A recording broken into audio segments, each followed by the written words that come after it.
മഞ്ചേശ്വരം ലക്ഷ്യമിട്ട് ബി.ജെ.പി. കേന്ദ്രങ്ങൾ. താമര വിരിയിക്കാനുള്ള തന്ത്രങ്ങളുമായി ബി.ജെ.പി. നേതൃത്വം. ത്രിതല തെരഞ്ഞെടുപ്പിലെ മുന്നേറ്റം വോട്ടാക്കി മാറ്റാൻ ഉറച്ച് യു.ഡി.എഫ്. കേന്ദ്രങ്ങൾ. ബി.ജെ.പി. ജയിക്കാതിരിക്കാൻ സി.പി.എം. ക്രോസ് വോട്ട് ചെയ്യുമെന്ന പ്രതീക്ഷയിൽ കോൺഗ്രസ് നേതൃത്വം. രാഷ്ട്രീയ കേരളം ഉറ്റുനോക്കുന്ന മഞ്ചേശ്വരം മണ്ഡലം.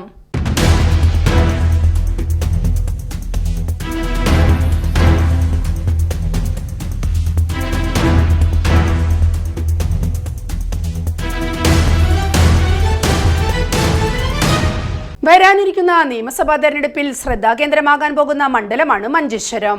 കേരളത്തിന്റെ വടക്കേ അറ്റത്തെ ഈ മണ്ഡലത്തിൽ ഇത്തവണ എന്തുതന്നെയായാലും താമര വിരിയുമെന്ന ശുഭാപ്തി വിശ്വാസത്തിലാണ് ബി.ജെ.പി. പ്രവർത്തകർ.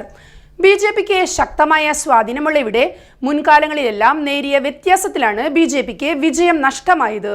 അതേസമയം കേരളത്തിലെ മറ്റൊരു മണ്ഡലത്തിലും ഇല്ലാത്ത വിധത്തിൽ എൽ.ഡി.എഫും യു.ഡി.എഫും രഹസ്യമായി വോട്ട് മറിച്ച് ബി.ജെ.പിയെ പരാജയപ്പെടുത്തുകയായിരുന്നുവെന്ന വിധത്തിൽ ആരോപണങ്ങളും ഉയർന്നിരുന്നു.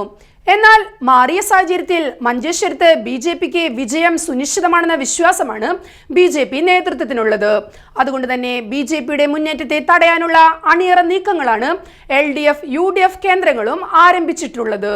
ബി.ജെ.പിക്ക് പുറമെ കോൺഗ്രസിനും മുസ്ലിം ലീഗിനും സി.പി.എമ്മിനും ശക്തമായ സ്വാധീനമുള്ള മണ്ഡലമാണ് മഞ്ചേശ്വരം. അതുകൊണ്ട് തന്നെ ശക്തമായ ത്രികോണ മത്സരമാണ് ഇവിടെ കാലാകാലമായി അരങ്ങേറിക്കൊണ്ടിരിക്കുന്നത്. യു.ഡി.എഫിൽ നിന്നും മുസ്ലിം ലീഗാണ് ഇവിടെ മത്സരിച്ചു വരുന്നത്. കഴിഞ്ഞ 2 തവണയും ബി.ജെ.പിയിലെ കെ സുരേന്ദ്രൻ നേരിയ വോട്ടുകൾക്കാണ് പരാജയപ്പെട്ടത്.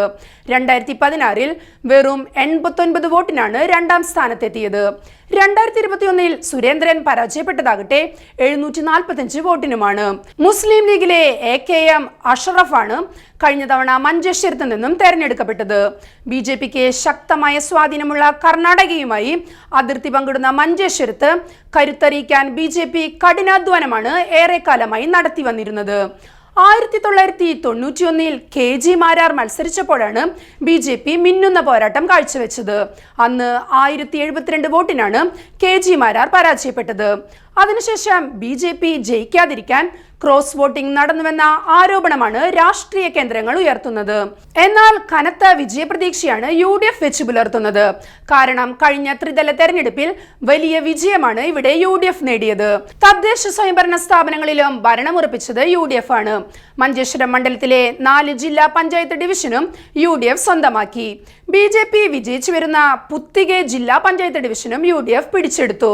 മഞ്ചേശ്വരം മണ്ഡലത്തിൽ യു.ഡി.എഫ്. ശക്തി പ്രാപിച്ചു വരുന്ന സാഹചര്യത്തിൽ കരുത്തനായ സ്ഥാനാർത്ഥിയെ രംഗത്തിറക്കി മണ്ഡലം പിടിക്കാനാണ് ബി.ജെ.പിയുടെ നീക്കം.